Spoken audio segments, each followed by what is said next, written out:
Smith here giving you guys, let me get my other mic. Guys, the NNCFL Week 2 recap. Very, very busy. Been giving you guys Madden, now college. Incentive check. Um, North Carolina, ineligible. I'm going to make this quick. North Carolina. Who is North Carolina?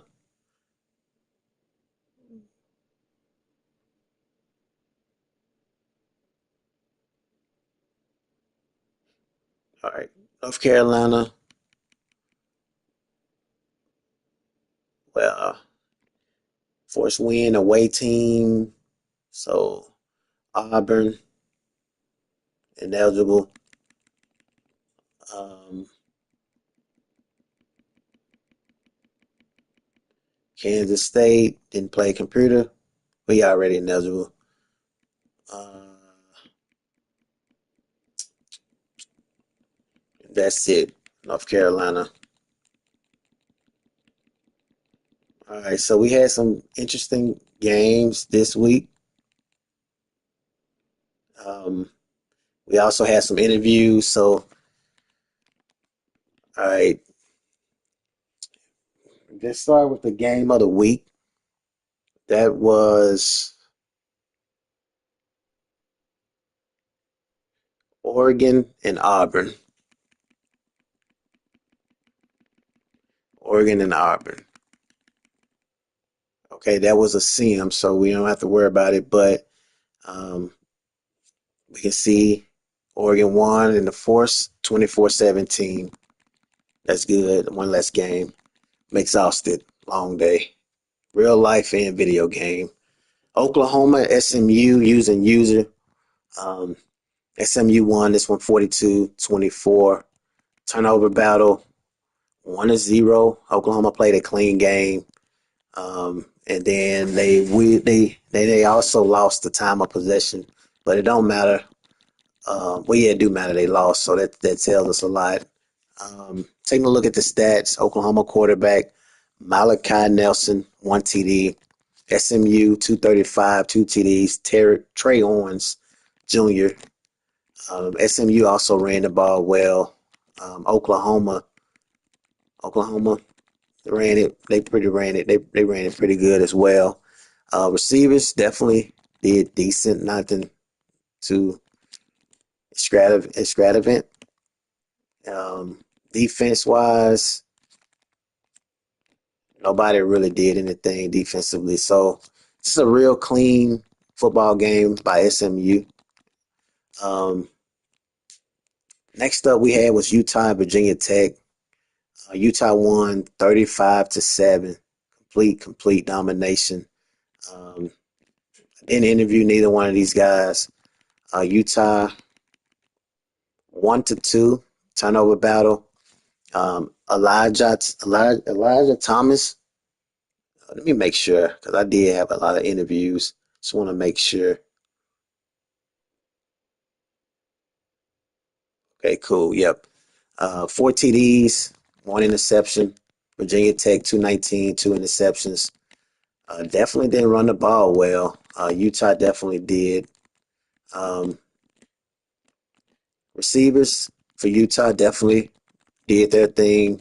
2 receivers with over 100 yards. Virginia Tech, 1 receiver over 100 yards. Ventravius Jacobs, senior, defensive wise, one guy made an interception, and then Utah had 2 guys. So overall, it was great defense. So Utah was able to win 35-7. UCLA beats Baylor 37-7. User, we had LSU and Nebraska. Um, Nebraska won 37-16. He is the natty uh, defending champion. He's definitely good. I had a chance to play him in Madden, and I see why he's winning. 4-0 in turnover battle. You just cannot do this if you Mike. One interception, three, three from junior Ryan Buckley. Wow, these names get more and more interesting. So I want to just assume that the junior quarterback was benched and Tim Har came into the game, freshman 6'5", 186. Didn't run the ball well. He did mention that they are struggling as far as running the ball. So overall, great game if you are Nebraska, being able to win that one.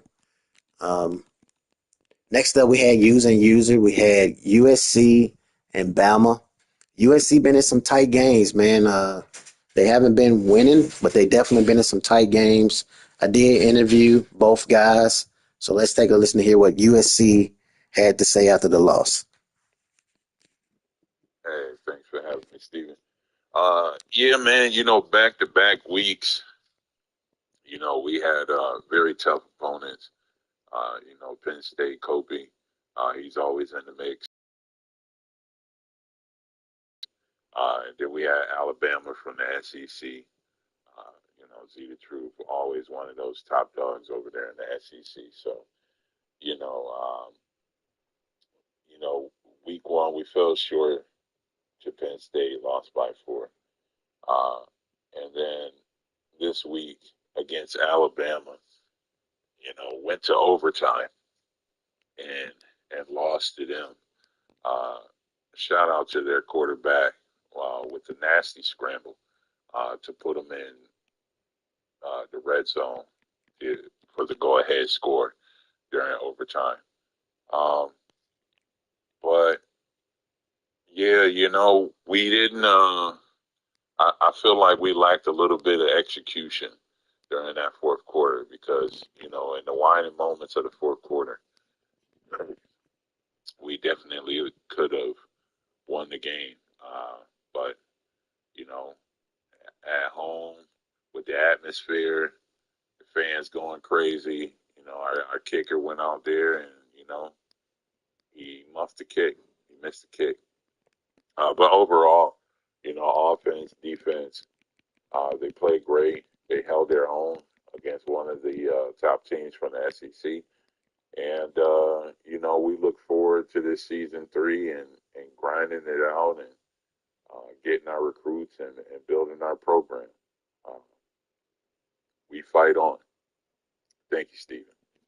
Yep. So you guys heard about this matchup. USC basically said this came down to this missed kick in the fourth quarter, and they could have, if he would have hit this kick, they could have won the game. So let's see what Alabama had to say. Let's see his point of view, because everybody always have two sides to a story, and let's see what Z the Truth had to say. What's going on, Stephen A. Smith? That was a hard fought game. I'm not gonna lie to you. My team looks good on paper. The numbers look nice and everything, but my team felt better last year. We played our first game and we lost. It's a tough loss against a team I don't think we should have lost. We came out kind of flat, and we let them get away from us. And like I said, some things we got to work on. Play USC. And once again, like I say, numbers look great on paper, but came out the team just didn't play right. So I got to look at the defense and the offense and figure out what I need to do and change to make this team more efficient and work better. The guy in the team, we played all the way down to the end, and I didn't know who was going to win. But luckily I pulled it out. Defense showed up at the end, but we got to be better. We got to do better. But that's all I got for now. Yep. So pretty good game. Alabama basically said they still haven't found their identity. That sounds like a team that, although they won the game, they feel like they still missing something to get to the next level and beat teams like Nebraska. Texas A&M beat Michigan State 56-20. Clemson beat Wisconsin 45-6. South Carolina beats Cincinnati 42-14. It's been a while since we spoke to South Carolina. He's now top 10, and he's one of the teams that definitely have some. We have some very high hopes as far as the South Carolina football team, as far as the Stephen A. Smith show. So I want to chime in with him and see how he felt about his South Carolina football team. Hey, Stephen A. Good to be back for another year of the NNCFL. Regarding our team, again, week one, I thought we played great. Offensively, our weapons like Metlinger and our running back Gustive, I thought they played really well. I think we controlled a lot on the ground. I think we didn't really show our hand. I thought compared to last year, our offense was much more varied. A lot more deception in it. And while, yeah, we did lose a lot of pieces, especially Harbor, I think we may be a more balanced team offensively. Right now, what we have to do is pick up the defense. We lost a lot of guys in the transfer portal. It's on me. I don't think I replaced them that well. We were pretty thin, but the guys we do have are very good. We have very fast linebackers, but Duke exposed our secondary, so it's something in our scheme we really have to fix. But I really like where we are. We've got some good players. We've got a good core. So I'm excited to see how we take on the rest of the SEC. It'll definitely be a battle, but I think we're really in the trenches. Our run game, I think, is elite, so we're going to have to really rely on that, and hopefully we continue to make good decisions offensively. This first 2 weeks, I'm very happy with that, but like I said, got to continue, and defensively, we really need to step it up. We lost some key players in the secondary and on our line, so we're going to have to scheme some different things up compared to prior years of just kind of sitting back and letting our D-line kind of wreak havoc on the game. It's going to be much different this year. We're very linebacker heavy. So we're just going to change it up in our scheme and see how that rolls. But I'm very excited, especially through 2 weeks. I like the way that we've been playing, so hopefully we keep the momentum and see how we go through the rest of the year. Thanks a lot. Yep. So South Carolina is one of them teams I always try to chime in with from here and there.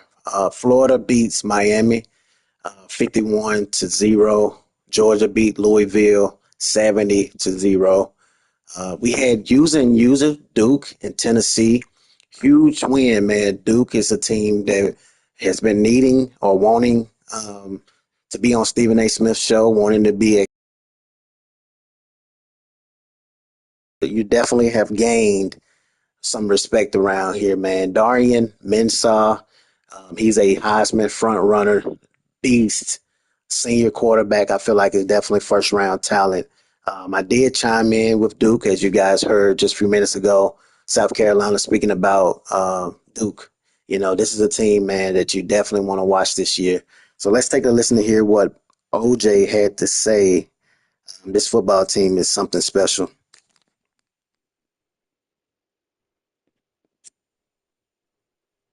Stephen A., glad to be talking to you again, sir. It seems as though we always talk after I back up my talk against another incredible coach. I'm here to let you know that this team is different this year. There's a different vibe in the locker room. There's a different vibe on the field. We've got weapons that we've never had before. We've got different types of weapons we've never had before. We've got all kinds of different things that teams have never seen before. We are no longer a gimmicky team. We are no longer a team that will be run first. We are a team that is scored first, whether that's running, whether that's passing. I am pretty unhappy with our defensive coordinator's game plans the first 2 weeks. We've gotten absolutely shredded on the ground. But, you know, at the end of the day, it's about the dub. We are happy with how things are going in Durham, North Carolina. Darian Mensah is the Heisman frontrunner and will continue to be the Heisman frontrunner all year long. I played two great users, and I expect that he continues to do things that have never been seen before. He is on pace right now in a 12-game season for a total of 66 touchdowns. Let that sink in. This man is on fire. Mama, there goes that man. Yeah, he definitely on fire, man. That man is he's a beast for sure. definitely been watching him. And let's see, Tennessee. I don't think we interviewed. Let me see. I think we did interview Tennessee. Let me make sure.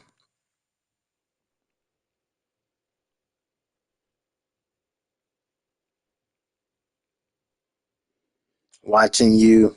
I want to say we didn't interview watching you. No, we didn't interview watching you, but yeah, man. Hey, Duke is a team that you definitely want to watch. This man had 287, 5 TDs in the air, and then he had 119 rushing on the ground, and then he also had some receivers, man. Hey, Duke is a team, kind of reminds me a little of Oregon, one of the teams that is going to score, score, and score. Um, Washington beat Air Force 56-7. Florida State beat Boise State 48-17. Ohio State beat Arizona 49-14. Colorado beat Northwestern 63-35. Michigan and Texas using user Flybaby Gaming. I haven't interviewed you lately, but I definitely will be in touch with you very soon. And then as far as Michigan, I didn't interview him neither. 35-14, turnover battle, 1-1. Uh, Texas trying to find their identity now with the new quarterback. They don't have Arch Manning no more. Um, Rushing wise, 104, not as bad. Michigan didn't run neither. Um, Actually, that was good from Texas being able to run that many yards. Wide receivers definitely did their thing as far as Texas go. Same thing for Michigan. They was able to spread that thing around. I think it came down to just time of possession, defense. Let's take a look at that real quick. Time of possession, 18, and then we have 21. So they won in the time of possession as well. I'm gonna put my thing in the middle next time, my camera.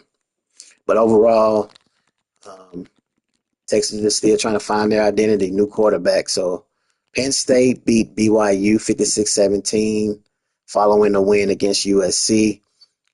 TCU and Notre Dame, using user Notre Dame, has been quietly dominating. They won this one 44-7. Turnover battle was 1-7. Way too many turnovers. Passing wise, 36 yards passing, but TCU had 55. Rushing wise, okay, wow. So Notre Dame is a team that pretty much saying to them, stay, hey, listen, we're going to run the ball and we're going to play great defense. That's just what we're going to do. 4, 5, 6, 7 interceptions on the defense side of the ball. 4 of them came from their cornerback, senior Dari Robinson. Definitely has helped his pro, how can I say it? That definitely helped his pro potential. Um, I swear this is good practice with commentary because I definitely need it. Um, what we got? Penn State. Okay, I mean Duke, Notre Dame. All right. North Carolina. Okay, so we already did that. Taking a look at the college football top 25. Georgia, Florida, Nebraska, Michigan, Florida State, Ohio State, Texas A&M, Penn State, South Carolina, and Clemson, top 10. Then you have Bama, UCLA, Washington, Texas, SMU, Duke, Arizona State, LSU, Notre Dame, and Colorado. Ole Miss, Louisville, Oklahoma, Tulane, and Oklahoma State. Taking a look at the players of the week, we had Jakarian Keenan, 6 total tackles, 1 tackles for a loss, 2 interceptions, 1 pass breakup, and 2 TDs. And then offensively, you got Kirby Barrington, 12 carries, 150 on the ground, 12.5 average, and 2 rushing TDs, 4 receptions, 85 yards, 21.3 on average, and 2 receiving TDs. Taking a look at the Heisman watch, I'm telling you right now, unless something crazy happens and it what? Wait a minute. Am I tripping? How is he not in here? Duke quarterback has fell out of the Heisman race. Doesn't make sense in my opinion, but you have Gideon Davidson, Daniel Bray, DJ Lagway, Marcel Reed. Wow. And then Kirby Barrington. So Marcel Reed moved in there, but how? 518 yards, 6 passing TDs. He also rushing. So he's quietly doing some damage as well, but man. And then Duke, 1,000. Damn, he has 1,300. Okay, no way. No, this is not accurate. It can't be accurate. He can't throw. He can't. There's no way he thrown that many yards that fast. See something. Who was that? DJ Lagway. That was Florida. Let me see something. There's no way, man. No way. Where is it? Okay, Florida. 458. All right, and then week 1. Maybe he played week 0 too.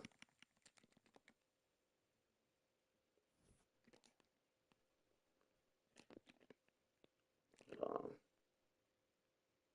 I'm just interested to see that real quick. It's just unbelievable. Why they? Come on, man. Stop giving me Michigan. There's no way he did that. I'm clicking on it. It won't give it to me though. Okay, there it is. 420. So that's about right. Hey, playing computer games, I would definitely give it to Duke quarterback as far as Heisman. Come on, man. But anyway, taking a look at the recruiting. I don't want to show that. You got Clemson, Florida State, LSU, Texas, and Ohio State top 5. Clemson looking like nobody has signed that first 5 but 5-star, but Clemson is definitely on the run, in the race right now. Taking a look at the games of the week. Ohio State and Bama. I'm gonna take Ohio State in this one. I do feel like Ohio State is gonna win that one. Oklahoma State and Nebraska. Going Nebraska, the defending Natty champion. Definitely gonna take him. Texas and Ole Miss. I'm gonna go with Texas. I do feel like Flybaby Game is gonna be able to come back off of that tough loss last week. Texas Tech and Notre Dame. I'm gonna go Notre Dame. I know it's gonna be a ground and pound game, but I feel like Notre Dame is gonna get the job done on the ground. That completes our weekly recap. Very, very surprised with a lot of the stuff that's going on as far as scores and Heisman race. There's no way I would have gave that those voting. So we'll see if anything changes. But that's one where Stephen A. Smith may have to not base the Heisman incentive off of this here. This is one where I might have to do my own Heisman watch because DJ Lagway hasn't played anybody yet. Georgia, I look at that. I'm gonna definitely look at everybody. Similar to the recruiting, when I gave it to Georgia, he had like 7 5-stars he signed last season. It was a no-brainer, and they was trying to. And I said there's no way that I was going to reward anybody other than Georgia. Heisman right now, man, I know this is saying Kirby Barrington, and I'm going to still make sure I pay attention to everybody. I'm not going to just claim it now, but Duke quarterback is one I'm paying a lot of attention to because strength of schedule, and he's playing at a very, very high level. Maybe I get with some more people and we all vote on the Heisman if things continually stay the way that it is because Florida DJ Lagway should not be in the top five, in my personal opinion, and I'm not being biased.